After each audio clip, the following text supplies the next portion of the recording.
Ауzu billahi mineşşeytanirracim. Bismillahirrahmanirrahim. Assalamu alaikum. Урматтуу көрөрмандар. Кудай Таала бүгүнкү күнүңүздөрдү куттуу берекелүү кылган болсун.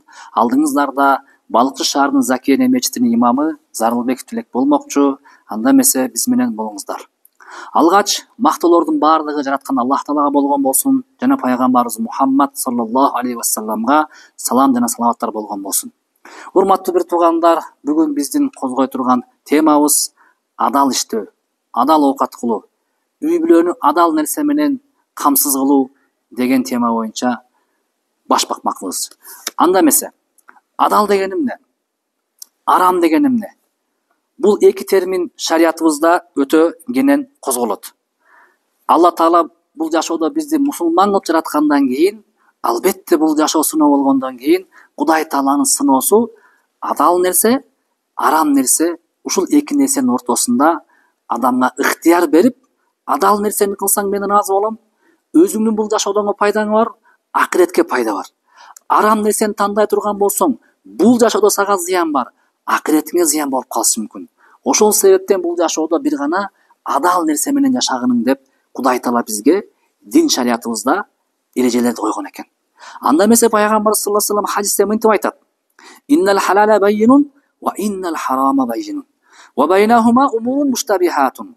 Ла я'ламухунна кафирун минан нас" дейт. Айтат. Чындыгында адал нерселер белгилүү дейт пайгамбарыбыз. Арам нерселер дагы белгилүү дейт. Аны Алла Таала Куранда, мен хадисте, деги эле биздин динибизде бул арам, бул адал деп белгилеп койгонбуз дейт.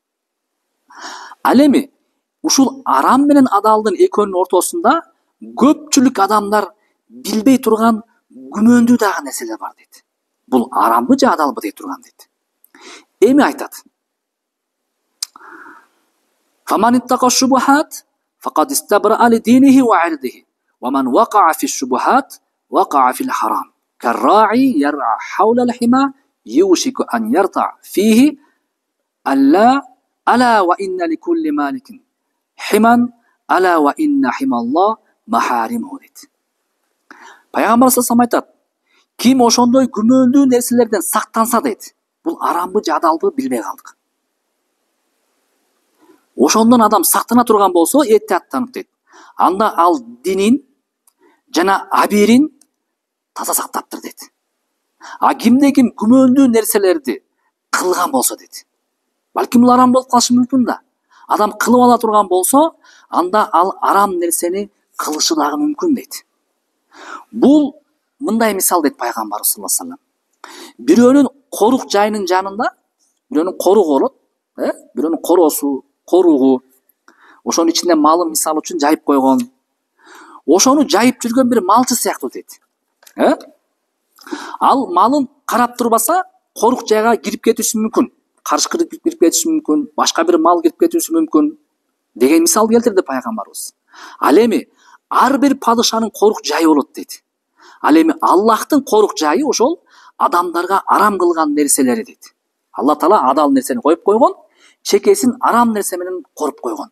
Ага барбашың керек, ага чыкпашың керек деген нерсе айткысы келет пайгамбар саллаллаху алейхи вассалам. Чындыгында эми пайгамбар саллаллаху алейхи вассалам андан кийин ушундай бир мисал келтирип атат.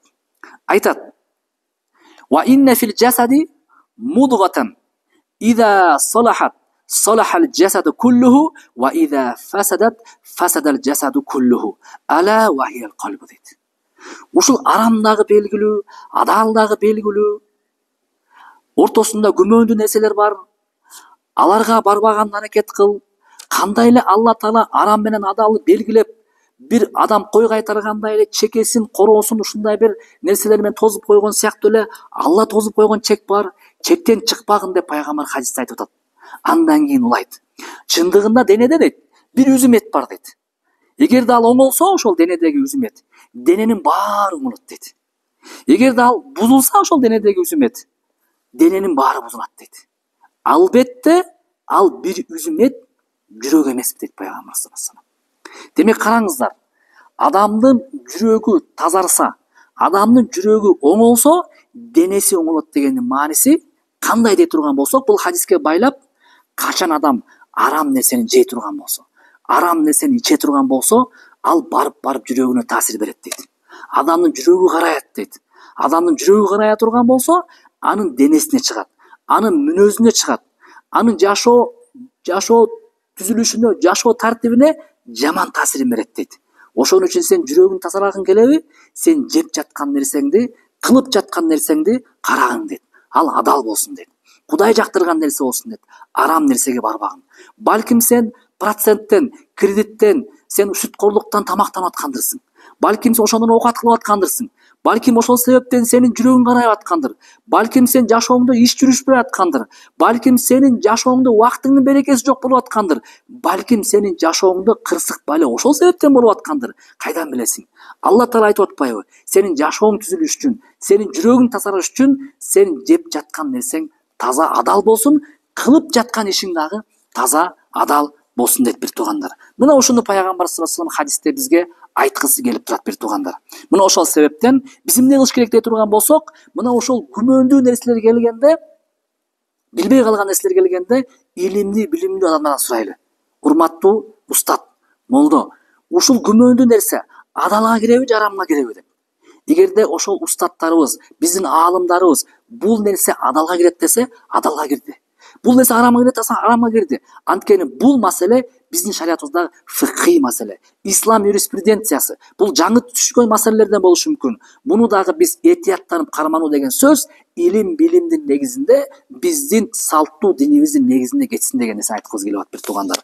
Ошон үчүн биз ар дайым пайгамбар саллаллаху алейхи вассалам бизге түшүнүктүү болуш үчүн ушундай мисалдарды келтирип келет, бир туугандар.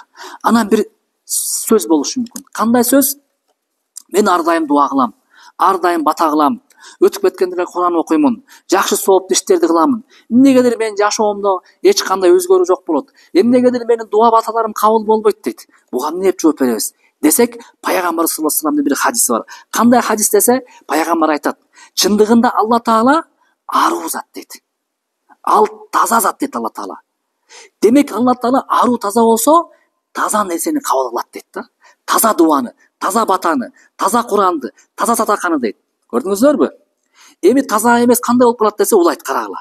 Чындыгында Аллах элчилерге, пайгамбарларга буйрган нерсени ыйман келтирген жөнөкөй мусулмандарга эле буйруйт дейт. Пайгамбарларга эмне кылыш керек болгон болсо, олия кишилерге эмне кылыш керек болгон болсо, силерге деле Алла Таала ошол нерсени буйруп талап кылып жаткандыр дейт да. Эмне деп десе, Алла Таала мынтип айтат дейт: эй элчилер, эй пайгамбарлар, таза, адал нерселерден жегиле дейт. Жана жакшылык иштерди таза аткарыла дейт да. Башка бир аятта Алла Таала мынтип айтат: эй иман келтиргендер, биз силерге ырыскы кылып берген таза нерселерден жегиле дейт. Деп туруп пайгамбар саллаллаху алейхи вассалам ушул мисал келтирет. Кандай? Бир адам дейт, узак сапарга чыкты дейт. Каяка чыгыптыр? Узак сапарга. Чачы жүдөгөн дейт. Чаң баскан дейт. Жүдөп калган дейт. Өтө куураган дейт. Анан ал адам эки колун асманга көтөрүп бата кылды дейт. О жараткан Алла Таала, мага жардам бер деп дуа кылды дейт. Бирок анын жегени дагы, ичкени дагы арам болчу дейт. Кийинген кийими дагы арам жол менен болчу дейт. Арам нерсени азыктанган дейт. Ошол себептен анын батасы кантип кабыл болсун дейт. Бир туугандар, муну менен мен эмне айткым келип турат силерге дей турган болсок, биз ар дайым баталарыбыз, Курандарыбыз, жакшы иштерибиз Кудайдын алдында кабыл боло турган билгибиз келсе, Кудай таза зат. Тазаны кабыл кылат дегендей эле өзүбүздүн дагы ичкен жегенибизди, кылган иштерибизди таза алып жүрүш керек экен. Ал дегендин мааниси адал жашоо менен, адал ырыскы менен, адал оокат менен, бир туугандар. Ошон үчүн эмнеге мусапырды айтты пайгамбар саллаллаху алейхи вассалам? Мусапыр болуп кыйналып жүрүп бата кылды деп. Анткени биздин динибизде мусапыр адамдын батасы тез кабыл болот дейт да. Бирок ушул жерде атайын, ушул мусапырдын дуасы, батасы эмнеге кабыл болбой калды?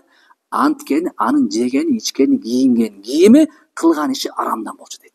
Сен канчалык кыйын болбо, канчалык такыба болбо, канчалык мечитке барба, канчалык жакшы ишти кылба, эгерде сенин кекиртегиңе арам нерсе кирген болсо, кылган ишиң арам нерсе болгон болсо, сенин намазың, Кураның, батаң, садакаң, зекетиң, ажылыгың, кылган жакшылыктарың Кудайдын алдында кабылбы деген суроо туулат. Бир туугандар, ошон үчүн ар дайым биз көкүрөгүбүздү, кылып аткан ишибизди текерегибизди адал нерсе менен камсыздоого аракет кылалы. Кандай эле өзүбүздү адал менен камсыздаган болсок, албетте үй бүлөбүздү дагы адал оокат менен камсыздайлы. Анткени пайгамбар саллаллаху алейхи айтат, ар бир адам баласы эркек койчу сымал дейт. Өзүнүн кол астындагы койлорго жооп берет дейт. Анын мааниси сен үйүңдө башчысың дейт. Аялың үчүн, бала чакаң үчүн жооп бересиң дейт. Аларды сен кандай камсыз кылып атасың? Адал оокат мененби, жарым оокат мененби? Кудайдын алдына жооп бере турган күн бар дейт. Ошон үчүн бала чакабызды, үй бүлөбүздү, жакындарыбызды адал оокат менен камсыздап, ошолорго адал кызмат кылганга Кудайым баарыбызга насип кылган болсун. Алла таала баарыбыздын кылган дуа тилектерибизди кабыл эткен болсун. Анда эмесе кийинки сабагыбызда көрүшкөнгө чейин сак саламатта болуңуздар. Ассаламу алейкум ва рахматуллахи ва баракатух.